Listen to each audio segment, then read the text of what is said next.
Erkidego guztia alerta laranjapean jarri du Eusko Jaurlaritzako segurtasun sailak elurragatik. Izan ere, maila basuan 300 eta 400 metro baina baita basuago ere espero dira elur malutak. Nafarroan ere antzeko egoera aurreikusi du AEMET, Espainiako Meteorologia Agentziak, eta lurraldearen erdialdean eta Kantauri isurialdean 500 metrotan 10 zentimetroko geruza pilatu daitekeela eta alerta laranja aktibatuko du egun horretarako ere. Euskalmetek maila laranja ezarri du azken orduetan zenbait estaziotan, besteak beste Nerbioi Ibaizabalgo Arroko Sangronizeko estazioan edo Butroiko Arroko Mungiako estazioan. Donostian udalak hainbat pasaleku eta parke itxiko ditu denboralearen ondorio.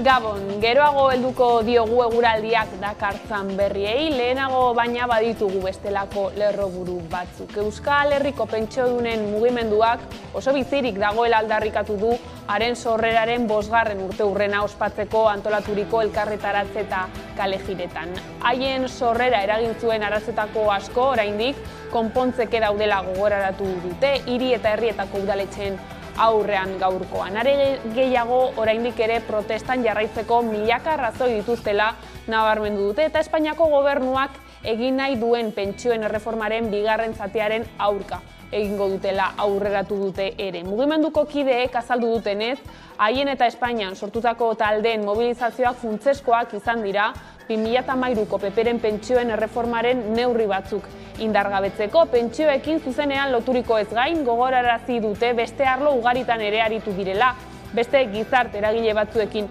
elkarlanean, eta pentsiodunen mugimendua borroka horietan erreferente bat bilakatu dela.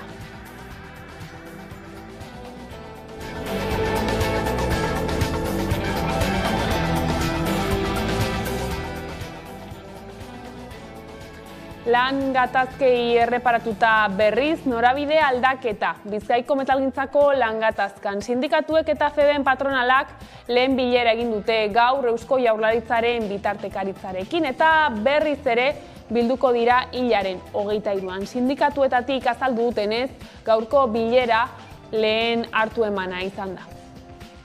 Ikusten dugu, ikusiko dugu, hemendik aurrera kapazak gare patronalak egin duen korapioa desegiteko. FEBen jarrera aldaketa esaten parte hartuko duela mediazio horretan gero ikusiko dugu zein den emaitza, baina zentzu horretan behintzat pausu hori positibo bezala baloratzen dugu. Guk uste dugu, negoziaketak mahai ofizialean eraman behar direla aurrera. Guk esan dugu baita ere, edozein anbitotan nun metaleko lan baldintza jorratuko diren, ero tratatuko diren, gu egongo gara. Gaur euritakoak zabalduta elkarretaratze laburra egin dute Osakidetzako buruzagitzarekin dituzten desadostasunak direla eta Donostia ospitalean protestan ari diren erietxeko langileek. Ohi dutenez, txalo zaparrada batekin amaitu dute kontzentrazioa. Ez dute gainera adierazpenik egin nahi izan ondoren edabidentzat. Jakina da, asteazkenean bilera dutela osasun sistemako buruekin eta bertan ikusiko da ea auziak konponbiderako zantzurik duen. Bestalde, Osakidetzako lehen arretako langileen 87% erreta edo oso erreta daude. Lehen arreta arnaz berritzen plataformak eginiko inkestaren emaitzak dira horiek. Osakidetza egoeraren jakitun dela azaldu du plataformak eta solaskidetza bideak irekita dauden arren hitzpolitak erabaki bihurtzea nahi dutela. Hori lortzeko berriz ere mobilizazio dinamikarekin hasteko prest daude eta Osakidetzako lehen arretako langileak grebara deitzea aztertzen ari dira. Rebeka Ubera, EH Bilduko legebiltzarkideak heldu dio gaur gurean gaiari. Gara lehen arretarekin 2016tik, gogoratu 2018an jada ere lehen arretakoak mobilizatu zirela, grebak egin zituztela, egoera jasanezina da. Hitz politak entzuten dira osasun sailburuaren aldetik, baina gero realitatea ez dute aitortzen. Gaur bertan Sagardui andereak adierazpen batzuk egin ditu beste komunikabideetan eta esaten du ez dagoela murrizketarik. agian murrizketak ez dituzte egin, baina ez duten egin da urteetan berdin mentzionatu eta gizarteak dituen premiei erantzuteko osasun sistema indartu, mantendu eta garaiei egokitu. Gaiz aldatuta eta Nafarroara salto, Enrique Maia Iruñako alkatearen Nafar bandera garesti eta erraldoiak zeresana eman du goiz honetan ere. 3 hilabete baino gutxiagoan, bigarren aldiz bandera Iruñeko Foruen plazako belardian botata agertu da goiz honetan.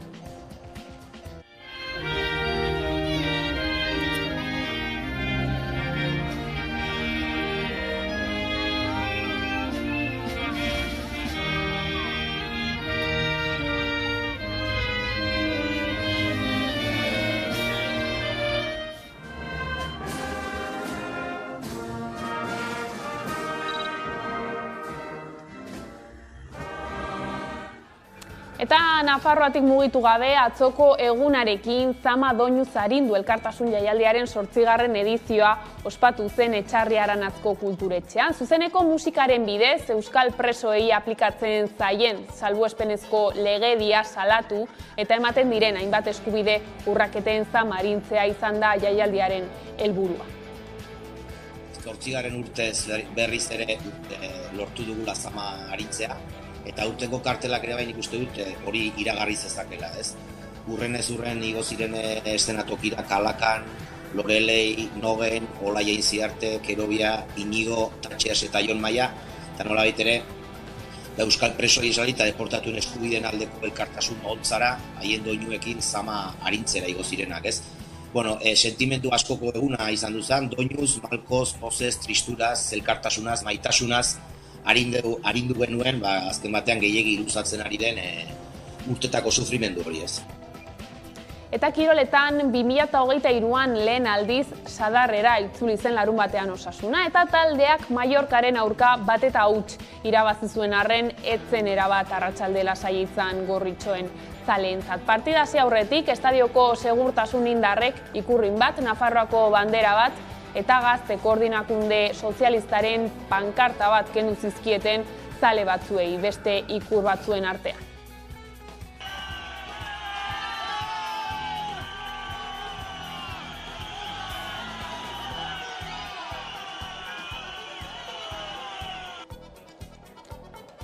Eta Frantziako turra Bilbotik aterako da uztailaren lehenean eta 3 bukaera izango ditu Euskal Herrian. Bata Bilbon, bestea Donostian eta uztailaren 3koa Baionan. 2 egun beranduago Siberoko bideak zeharkatuko dituzte txirrindulariek. Espainiako bueltak ere, azken urtetako joerarekin segituz, Euskal Herria hautatu du bere ibilbideko zenbait etaparentzat. Hala, irailaren 9an, Saubarreratik aterako da 14. etapa, Siberoan gaindi ibiliko da, Santa Grazitik pasa eta Larraine igo beharko dutelarik txirrindulariek. Nafarroara joko dute gero eta Larra Belagoako eski estazioan izango dute helmuga. Biharamuneko etapak Iruñea eta Lekunberri lotuko ditu. Lasterketa Gasteizen hasi eta Eibarren bukatuko da.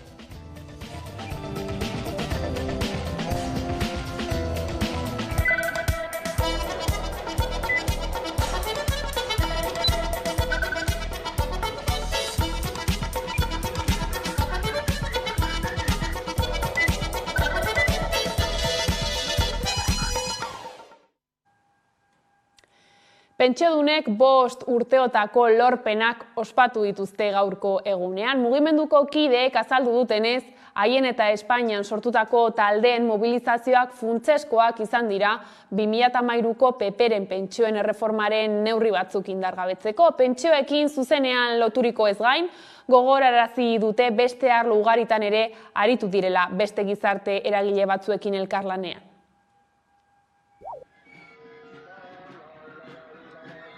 Bost urte bete ditu Euskal Herriko pentsioen mugimenduak.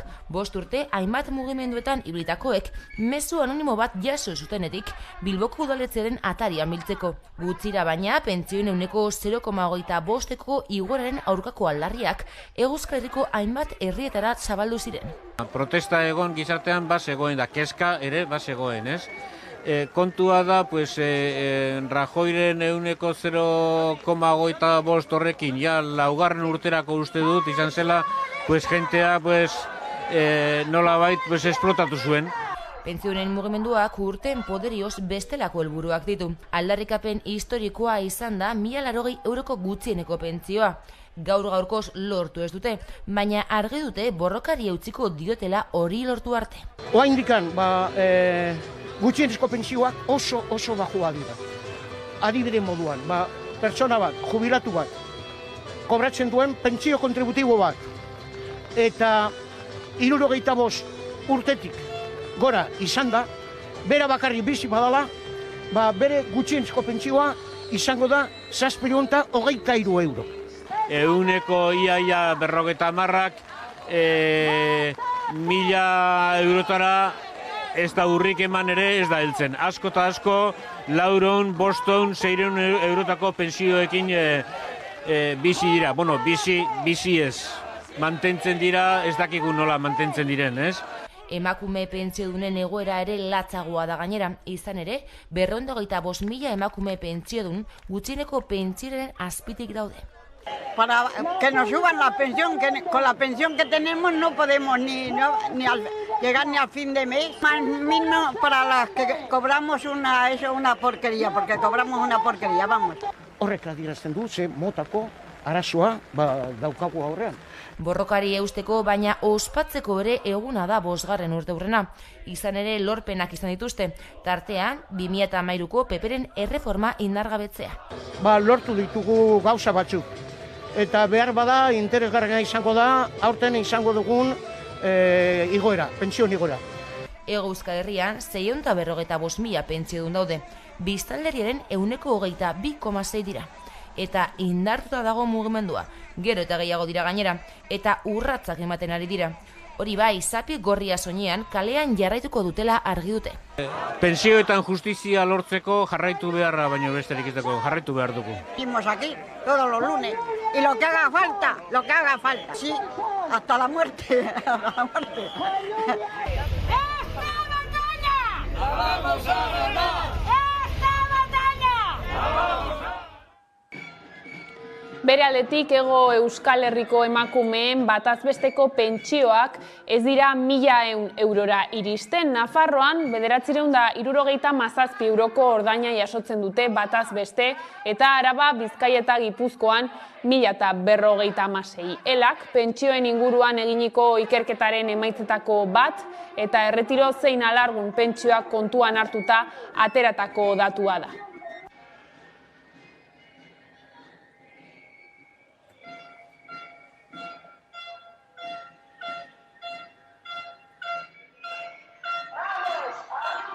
Pentsio erreformaren kontrako protestak Ipar Euskal Herrira itzuliko dira. Erretiroa hartzeko adina 64 urtera igarotzea proposatu du Macronen gobernuak eta horren aurka egiteko Frantziako 8 sindikatu nagusiek grebara deitu dute hilaren 19.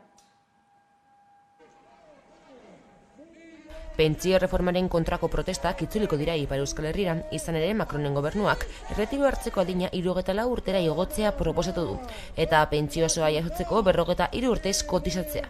Horren aurka egiteko Frantziako 8 sindikatu nagusiek grebara deitu dute hilaren 19. Elisabeth Borne ministroak aurkeztu zuen proiektuak langileei kalte egiten dietela uste dute lanuzteren aditzaileek.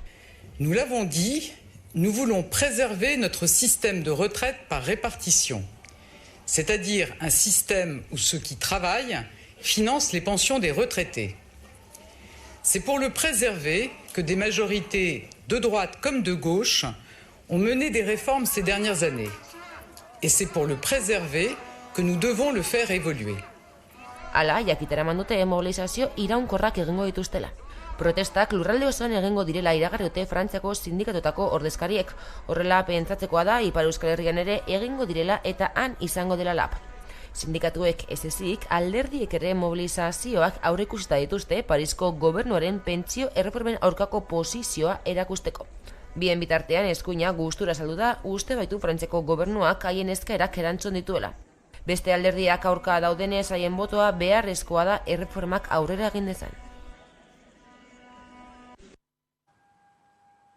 Adineko ez aritu garela, aipatu behar da Euskal Autonomia Erkidegoa gazte gutxien dituen Europako eskualdeen artean dagoela. 2010ean Araban, Bizkaian eta Gipuzkoan 100 pertsonetatik 79 ziren gazteak, eta orain 60 dira. 15 eta 29 urte bitarteko herritarren kopuru handiena 2010ean zenbatu zen Araban. Urte horretan 50.000 gazte baino gehiago ziren. Euskadin biztanleriaren 14% gazteria da.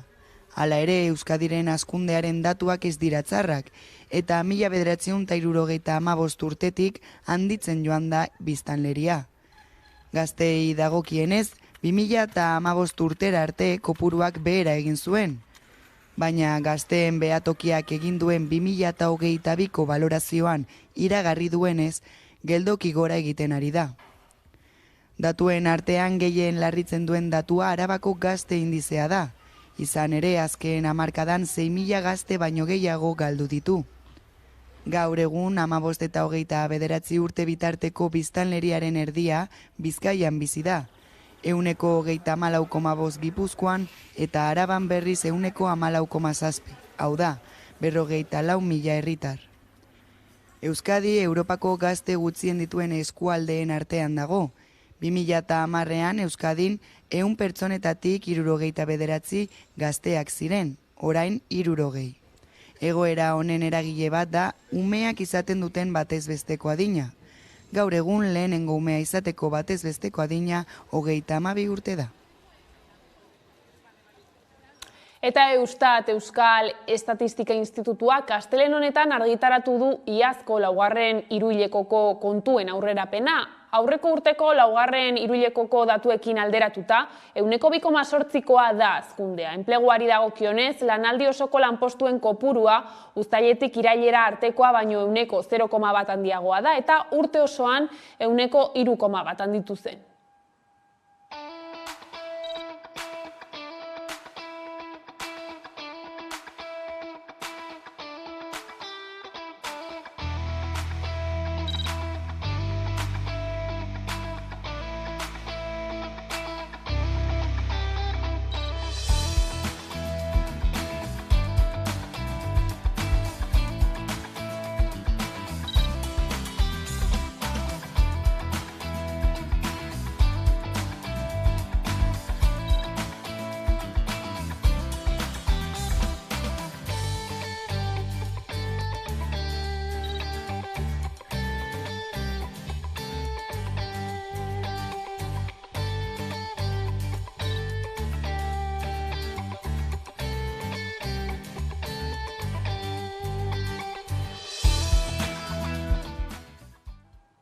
Espainiako gobernuak errekerimendu ofiziala egin dio Gaztela eta Leongo gobernuari abortuak saihesteko araurik ez onartzeko. Gaztela eta Leongo presidente orde Juan García Gallardok, Voxekoak, iragarri zituen aldaketa horiek. Moncloak haurdunaldia borondatez eteteko araudia zehatz-mehatz errespetatu ezean, tresna legal guztiak erabiliko dituela adierazi du.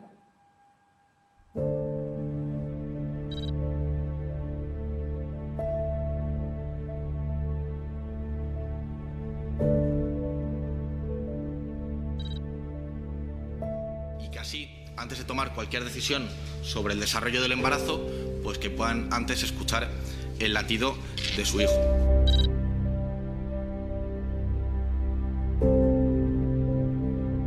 Eta mendebaldeko estatuetan non, ez da diskurtsoa eta hainbat jarribide jadanik, ez da badirudi guztiz pasata zaudela, hau mai gainean ipintzea eta dudatan ipintzea eta berba egitea, uste dut hau benetan, eta mai honetan baita ere esan nuen, baina uste dut hau dezela astragna asko, non benetan egin behar duguna da sostengu eta erreibindikazio oso sustraikoa eta ez ustea ezin da hau pasatu.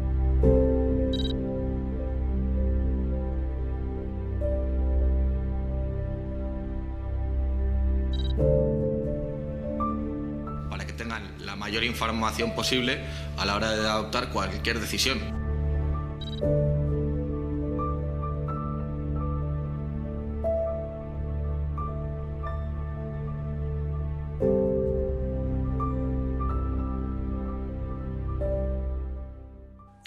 Lan gatazketara bueltan sindikatuek eta FEBEN patronalak lehen bilera egin dute Eusko Jaurlaritzaren bitartekaritzarekin. Berriz ere bilduko dira hilaren 23an. Sindikatuetatik azaldu dutenez, gaurko bilera lehen hartu emana izan da. Bi aldeek haien proposamenak azaldu dizkiete Jaurlaritzari eta hark zehaztu du urrengo hitzordua. Komisiones Obreras, LAB eta UGT sindikatuek Eusko Jaurlaritzako lan eta enplegu sailari bitartekaritza lanak egiteko eskatu zioten joan den astean, hori dela eta bildu dira astelehen honetan.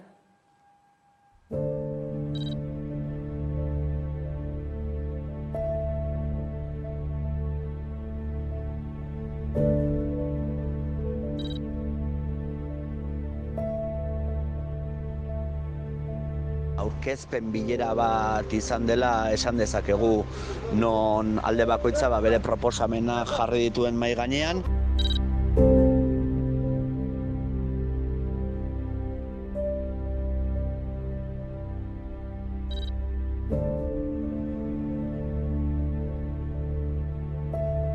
Ikusi beharko dugu gaurko aurkezpen bilera ostean, aurrerantzean, hurrengo bileretan aurrera pausoak ematen diran. Tarte bat ematen ari gara negoziazioari, baina oraingoan akordiorik ez badago, ere jarraituko dugula borrokarekin, mobilizazioekin eta grebekin.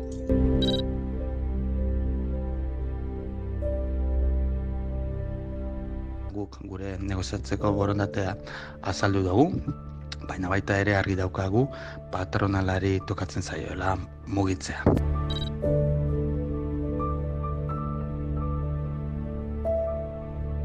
18an asteazken honetan beste mobilizazio bat egingo dugula Durangoko epaitegiaren aurrean 5 langile deklaratzera pasatu behar direlako.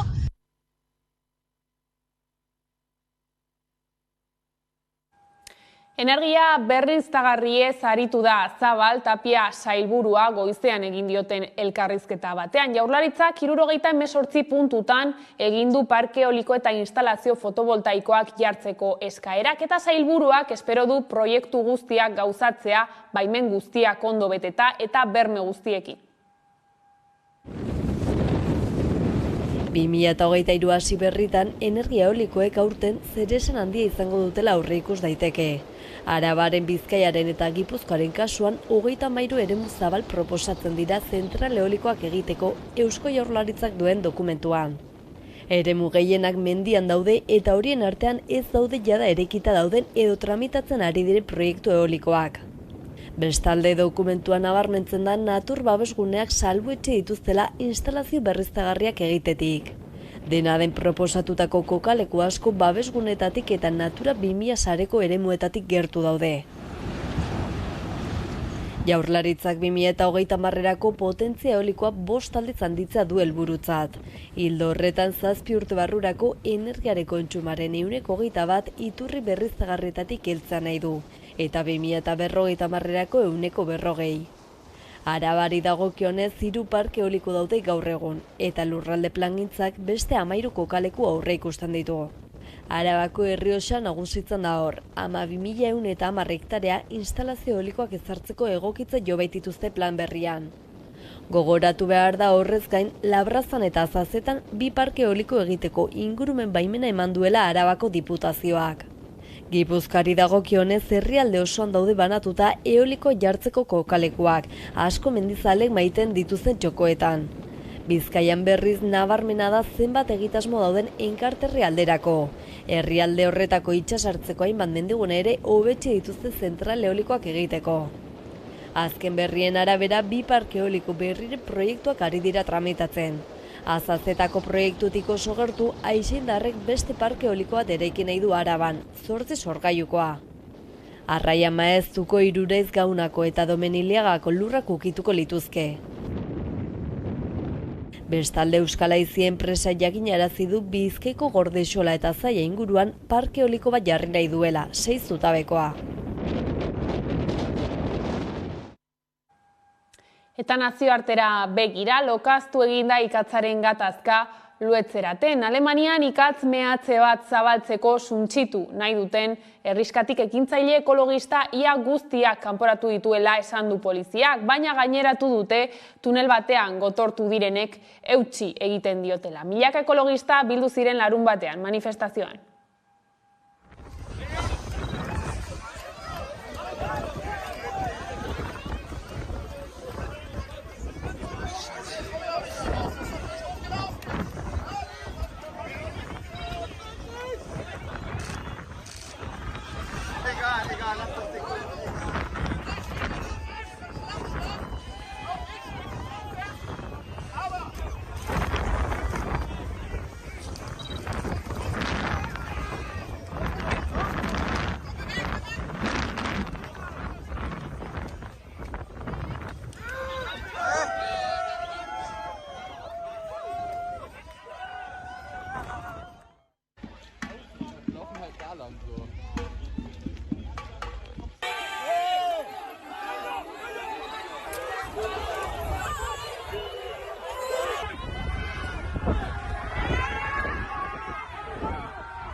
Segurtasun neurri zorrotzagoak aldarrikatu dituzte Bizkaibuseko langileek. Mungia eta Bilbo gauez lotzen dituen Bizkaibuseko ibilbidean eraso larria egin diote autobus gidari bati larun bat gauean. Elkarretaratzea egin dute Bizkaibuseko langileek Mungian gidariari babesa erakusteko.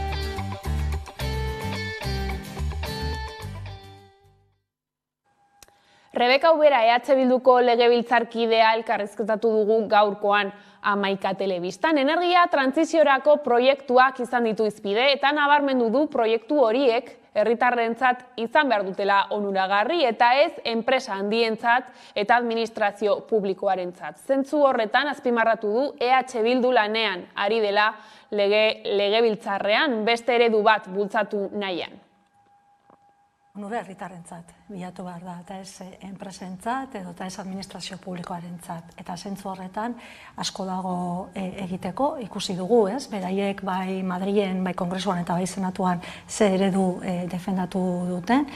Eta, bueno, Euskal Herria Bildu lanean ari da, bai legebiltzarrean, beste eredu bat bultzatu nahian, baita herrietan ere komunitateak sortuz, eta hor bilatu behar duguna da, herritarrak pobrezia energetikoan ez erortzea, pobrezia energetikotik ateratzea, izugarrizko interdependentzia daukagu kanpotik etortzen zaigulako, energia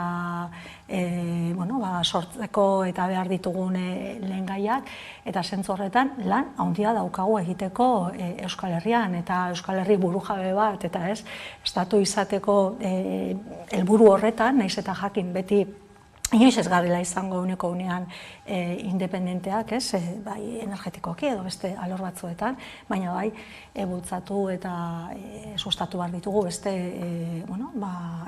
energia eredu bat, ingurumenarekiko jasangarriagoa, gure inguruak ere kontutan eta aintzat hartuko dituena, eta gero herritarrak, nolabait, herritarrak dituzten premiei erantzungo diena, eta gero zentzu horretan epe motzera ere hainbat lanketa egin izan ditugu, momentu honetan egoera zaurgarrian dauden herritarrei erantzun bat emateko. Osakidetzako egoera zeren mintzatu da, eta nabarmendu du hemengo benetako pandemia Osakidetzaren egoera dela. Uberak salatu du 2016tik ari direla salatzen lehen arretaren egoera, eta 2018an jada lehen greba egunak egin zituztela, hori horrela lehen arreta indartzea urgentziazkoa dela dio. utzikeria. Begira, ari gara lehen arretarekin 2016-tik, gogoratu 2018an jada ere lehen arretakoak mobilizatu zirela, grebak egin zituztela, egoera jasanezina da. Hitz politak entzuten dira osasun sailburuaren aldetik, baina gero realitatea ez dute aitortzen. Gaur bertan Sagardui andereak adierazpen batzuk egin ditu beste komunikabideetan, eta esaten du ez dagoela murrizketarik, agian murrizketak ez dituzte egin, baina ez dutena egin da urteetan berdin mentzionatu eta gizarteak dituen premiei erantzuteko osasun sistema indartu, mantendu eta garaiei egokitu, ez?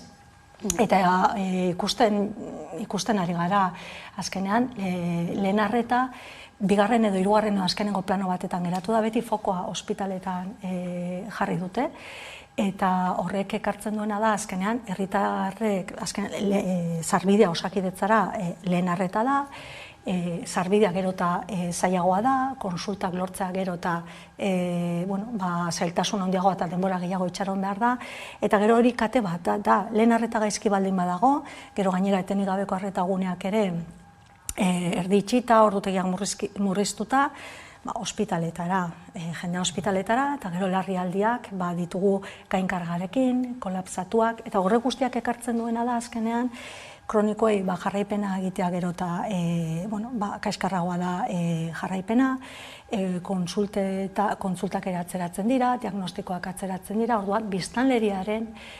osasuna okertzen da. Eta gero ja, ospitaletara iristen direnean herritarrak, egoerak okerragoak dira, eta gero hortik ere, orain askotan medioetan ikusi dugu, heriotza tasak igo egin direla, eta askotan ez, pandemiari osten zaio, baina hemen pandemiatik haratago, benetako pandemia duguna da Osakidetzaren egoera. De Miguel Auziaz ere mintzatu da, EH Bilduko legebiltzarkidea, eta azpimarratu du Euskal Herrian pertsona askok larrutik ordaindu dutela ustelkeriaren aurka borrokatu izana, eta salatu du EAJak eta PSek ez dutela ustelkeriaren aurkako mekanismorik sortu nahi. Niretzako ez da behar besteko erantzunik, ez dute behar besteko erantzunik eman. Nik esango nuke arropuskeriaz jokatzen jarraitu dutela, entzungor. Ez dute ikusi nahi. Eta zeren hainbat adierazpen egin dituzten hainbat deklarazio ez direlako ulertzen, esaterako Bingen superiarena. Orduan badirudi ez dakit oraindik ezin izan duten digeritu, edo zer, eta ez dator bat, orain dela gutxi egin dute azterketa bat beraien alderdi mailakoa, eta ez, nola baitor azterketa horretan esaten zen, gehiago entzun behar dutela, eta hori guztia, baina badirudi ez dutela errekonozitu nahi. Guretzat sententzia mugarri importantea izan da, urte asko pasatu direlako salaketa jarri zenetik, eta batez ere salaketa maigainean jarri zuenaren abokatuaren paperean jarrita, iruditzen zait oso urte gogorra pasa izango zituela, zeren badakigu horrelako salaketa bat maigainean jartzen duenean, herri honetako erregimenaren zutabea den eta alderdia denak nola jokatzen duen, beraz, zoriondu nahiko nuke salaketa hori eta salaketa jartzera ausartu den abokatu hori, zoriondu guzti hau aurrera ateratzeko lan egin dutenei. Gai zaldatuta Nafarroan 1969tik 2015 arte izandako tortura kasuak jasotzen dituen txostena eman dio Kriminologiaren Euskal Institutuak Nafarroako gobernuari. Txostenaren arabera, 1969tik 2015 bitartean, 666 pertsonak salatu dute torturak eta bestelako tratu txarrak jasan dituztela Nafarroan, eta kasuak gutxienez 825 izan direla uste dute. Nafarroako lankideak Ainhoa Gorostiaga torturatuen sareko kidearekin egon dira solasean, entzun.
Bueno, biktima hitza berez, normalean torturatu egin zaigu gustatzen, pixka biktima izaerari eman zaion ezaugarriarengatik, ez?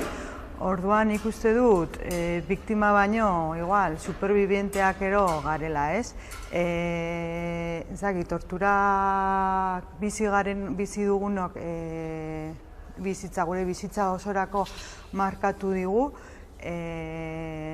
aurreko bizitza bat eta ondorengo bizitza bat dugu geroztik, eta bai, latza da tortura bera, eta tortura bera aipatzea ere, latza da, bai. Bai, nik uste dut, beharrezkoa dela, alde batetik guri erreparaziorako bidean aitortza orokor bat gertatzea ezinbestekoa da. Ezinbestekoa da alde batetik tortura bera urteak eta urteak egon delako isilean, ez? Eta badirudi, orain arte, tortura beti izan direla kasu solteak, ez? Eta gure ustez, tortura sistematikoki eman den praktika bat izan da, estatuak eragindako eta ondo aztertutako praktika bat izan da, polizia berak praktikatu izan du, baina horren atzetik ere epaile baten aurrean pasatzen zarenean, epaileak ez dizu onartzen torturatu izan zarenik, espetxera sartzen zaituztenean, espetxeko zuzendariak eta funtzionarioak ez dizute inolako frogarik bermatzen egiteko torturak pairatu dituzulak berresteko. Komisaldegian zaudenean, mediku forenseak ez dute deus egin urte hauetan zehar tortura egon dela berresteko, eta abar luze bat. Gogorra egin zen parlamentu beran tortura testigantza hori ematea, ez? Zen lehenengo aldian ikuste du Nafarroan parlamentuan honelako hitzak entzuten zirela, eta gogorra bezain esango dut ere, erreparatzailea izan zen ere, ez? Beste aldetik zen, gure atxiloketa adibidez 2002an izan zen, eta atxilotu gintuztenean gurasoek saiatu ziren parlamentura joaten, saiatu ziren hainbat eragileekin egoten, ez? Azalduz atxiloketaren ondorioz geneukan salaketak ez zirela egiak, eta ateak besterik ez zieten izten, ez? Orduan, 2017an aukera hori izatean, nire behintzat horrek balio izan zidan, nolabait ikusteko zehozer pixka bat aldatzen hasia zela, ez? Zinegotzi baten erailketa leporatzen ziguten, eta leporatze hori izan zen torturaren ondorioz jasatako deklarazioaren gatik. Orduan, hori, hau da beste adibide bat, zoritzarrez beste hainbat bezala, ez? Gaur egun oraindik ere espetxean dauden presoak, askok tortura deklarazioen ondorioz daude espetxean, ez? Eta hori da eraginetako bat, ez?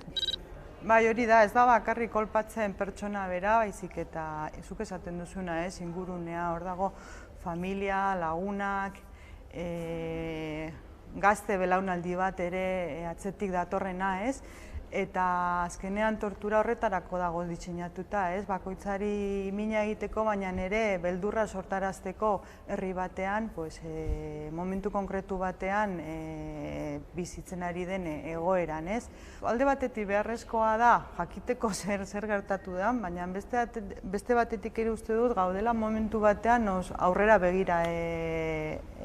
begiratu behar dugula, ez? Eta nik uste dut superazio fase batean egon beharko garela, ez? Ez bakarri geratzea gertatu denaz, baizik eta gertatu dena kontutan hartuta, nola egin aurre guzti horri, ez? Eta guzti horri aurre egiteko egiten ari den lana aitortza erreparazioa eta errepikatzeko bermea ezinbestekoa dira, ez? Orduan, ezin gara murgildu detailetan eta komentatzen duzun horretan, ez? Baizik eta aurrera pausua eman, eta hori badagoela, inondik inora eskutatu, baina bai, pixka bat aurrera begira, hori gizarteari begira eta bizikidetza bermatuz, ez? Emandako pausuak, hasi ginenean, geneukan errolda bat, izenez betetako errolda bat, ez? Esan behar da ere, errolda horren eske hasi garela martzan, eta horren ondorioa izan dela urtetan zehar hainbat eragile horretan lan egin dutelako, ez? Eta hoiei esker gaude puntu honetan, ez? Orduan, geneukan zerrenda luze bat izenez beteta, eta nik uste dut oso garrantzitsua izan dela zerrenda horren baitan gure artean saretzea, identifikatu ditugu jada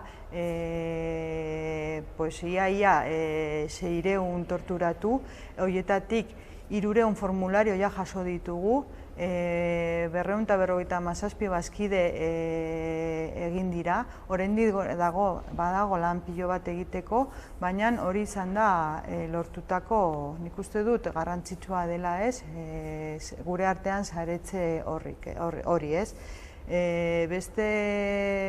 Egin dugun beste lan bat oso garrantzitua izan dela da harreman instituzionalak Nafar parlamentuko alderdiekin eta Nafar gobernuko ordezkariekin.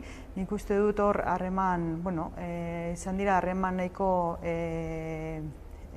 gure artekoak, ez? Baina fruitu onak ematen ari dituenak, ez? Eta orokorrean ikuste dut tortura bera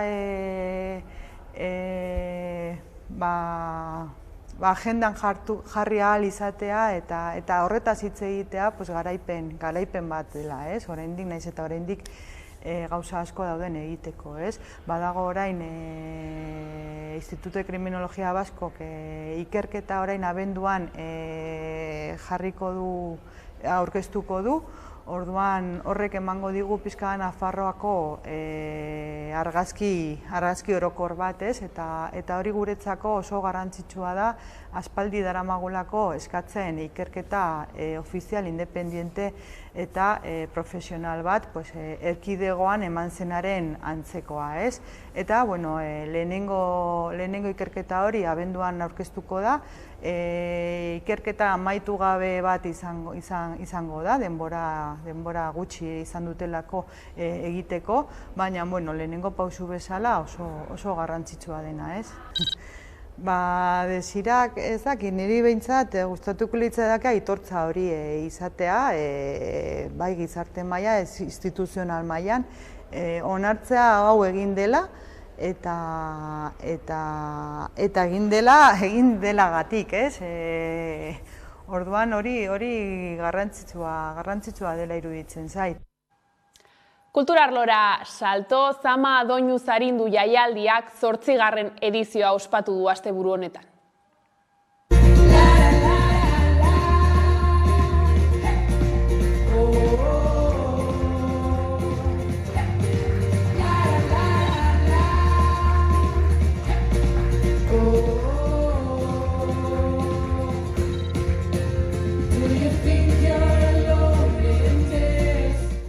Sentimendu askoko eguna izan duzan, doinuz, malkoz, pozez, tristuraz, elkartasunaz, maitasunaz, arindu genuen, azken batean gehiegi luzatzen ari den urtetako sufrimendu hori, ez.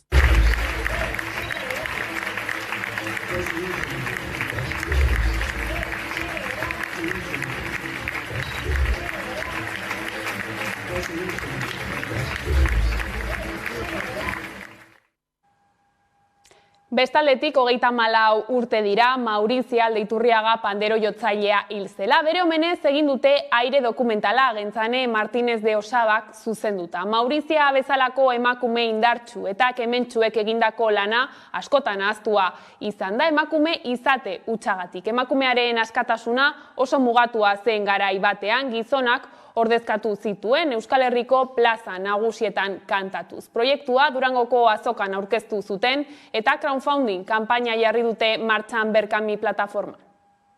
Aupa Mauritzia!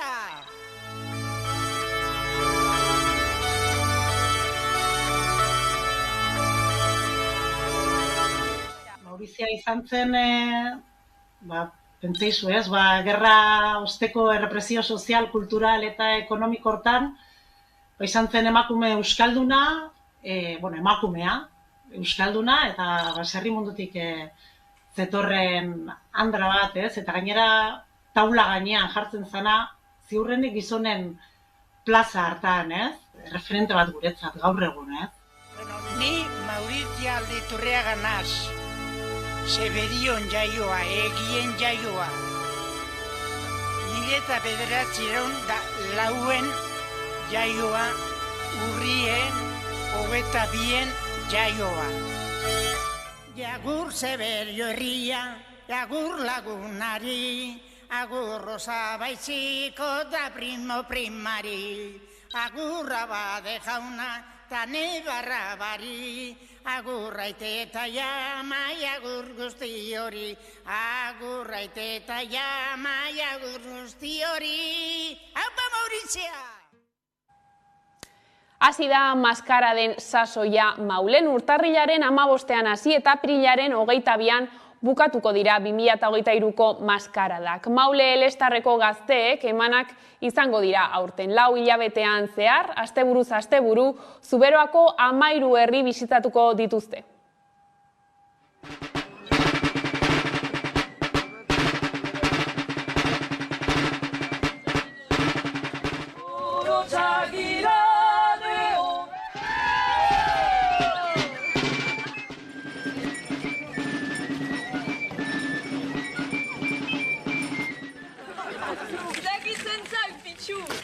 Bienvenue chez les Stifts et Cauchy.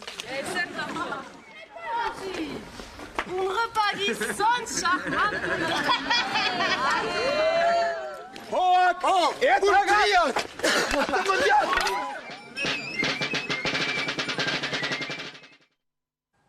Eta kiroletan Zegama Aizkorri mendi maratoiaren 22. edizioa 2023ko maiatzaren 14an izango da. Lasterketaren ibilbideak Aratz, Aizkorri, Aitxuri eta Andraitz mendiak hartuko ditu besteak beste. Dortzalak lortzeko aurre inskripzioak gaur ireki dira. Oien daukagu Aizkorri eta behan daukagu Zegama. Hemen gabiltza bertakuak aldamudun nimbi eta danba. Da kanpokoari santa sekula ez ziu eiten demanda.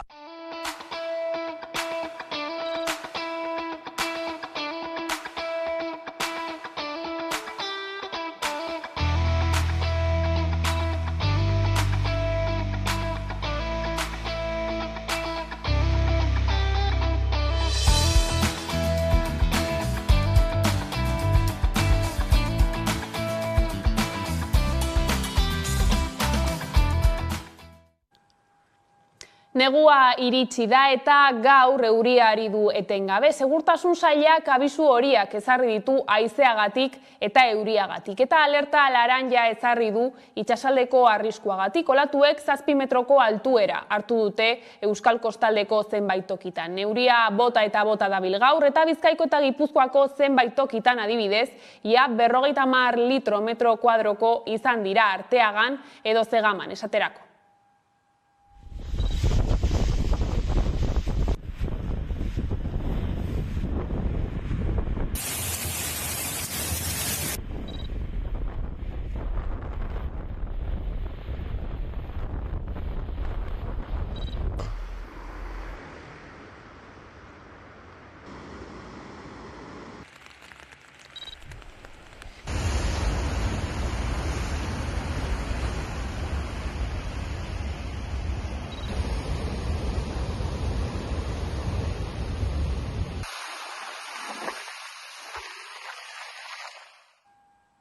Eta elurra helduko da Arabara aste honetan ere. Aimet eta Euskalmeten arabera elurteak espero dira Euskadin, 400 metrora datozen egunetan. Gauzak horrela, elurra iragarri da asteazken eta ostegun honetarako Gasteizen. Horrez gain, igandetik ostegunera prezipitazio handiak izango dira, 60 litro metro karratu baino gehiagokoa. Kurputzuak aurki ditzakegu eta zuhaitzak erori dira azken orduetan izandako euriteen ondorioz. Eusko Jaurlaritzako Segurtasun Sailak abisu horia ezarri du momentuz astearte gauerdira arte.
Eta kultur gomendio batekin amaituko dugu gaurkoan. Erbesteratzea, gerrak eta memoria historikoa lantzen dituen Indesirables erakusketa ikusgai dagoelako San Telmo Museoan. Urtarrilaren 29 bitartean zabalik izango da eta bitartean hainbat jardunaldi antolatu dituzte. Horrez gain, astearteetan eta larunbatetan doako bisita gidatuak egingo dira. Udane Arbeo lankidea Josune Uribe San Telmoko teknikariarekin izan da.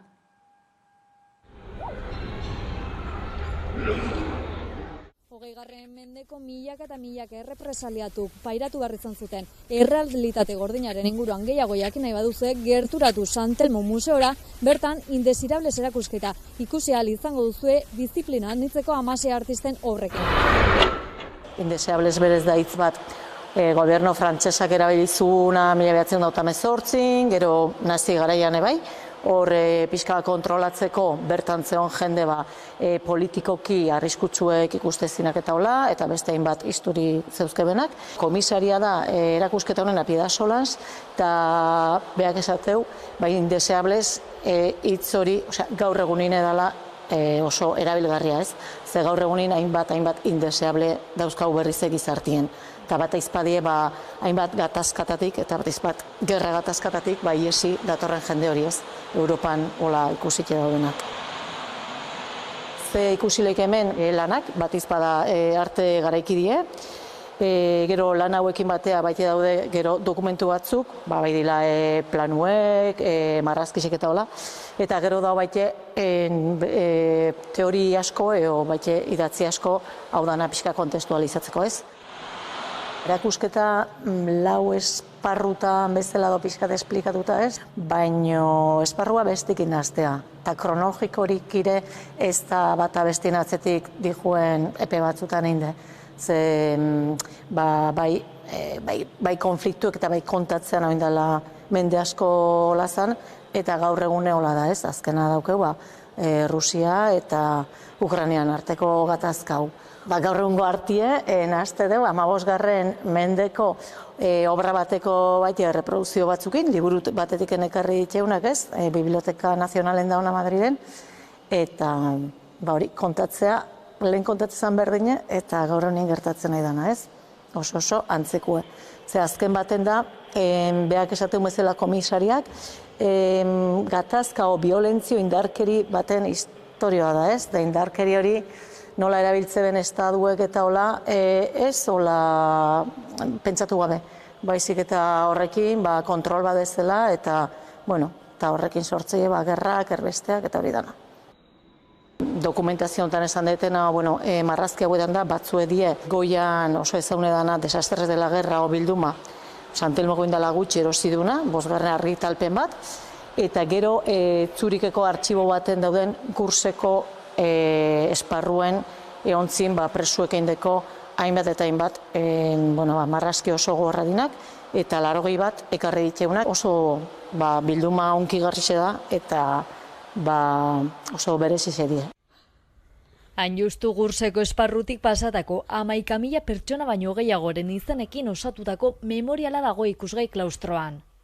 Gurs izen zen, konzentrazio kanpo bat, hasieran zen, hemengo refugiauek, republikarrak, horra zizien konzentratzen, berez kanpo nahiko ireki bat bezala zen, baina gero juntzan ja, izten, txarrantzatzen, oso baldintza gogorra zien egunero hor bizitzeko. 1989 hontzan, hau funtzionamentuen, eta 60.000 pertsona pasa egon zien horrez, batzuk hilintzien, beste batzuk ieseintzeben, eta gero hauetatik asko beste konzentrazio esparru batzuten bukau zeben, eta batzuk Auschwitzen bukau zeben, Auschwitz o Mauthasenen baita. Eta hemen daukeu Josu Txuekak eintzun jasozun bere momentuen liburu baten zerrenda bat, Euskaldunekin, eta hori, eta hemen jarri diteu 11.000 izen, eta 6.000 die Euskaldunek. Erakusketan bildutako obren artean azpimarratzeko abestalde The Door of No Return lana. The Door of No Return, dela histori bat o rekreazio bat nun 15. mendetila esklaboak ekartzen hasi ziren europearrak Afrikatik, esklaboak ganatik enertetze zeben, ateatzen zituen, sartzen zituen etxetxu hortan ikuste zeben, azkeneko aldiz itxesu hori, ate hori da ez, azkeneko irudi hori. Hori da, Langland Sambel bikote ingles bada, artistak, eta hauek hori daukebe Ganako museo bateko inde. Baina berriro behakin kontaktun jarri geha, eta berriz ekoiztu da obra hori, eta orduan batzuk die ekoizpen berezi batzuk inditeunak, hemen berriro erakusteko Santelmon.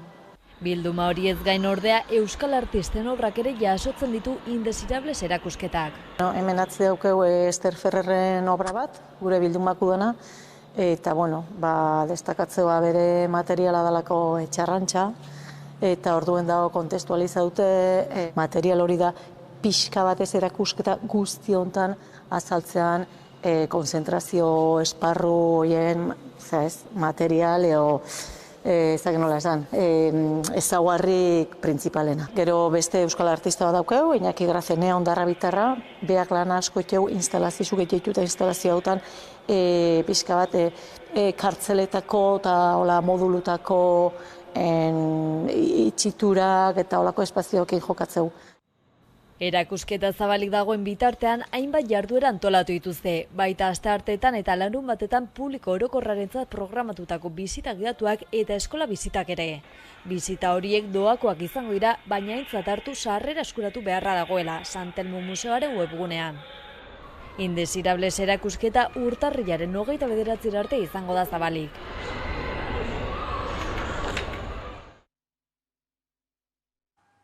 Eta horrela iritsi gara albistegiaren bukaerara. Gaurkoan Zea Maiz taldearen Kemena kantuarekin agurtuko zaituztegu. Gustatuko zaizuelakoan besterik ez gure aldetik. Horiek izan dira gaueko albistegiak gurean gaur utzi dituena. Gogoratu guztiak eta gehiago nahi duzuen aldiro 11.eus atarian daudela eskuragarri. Gabon izan eta bihar arte.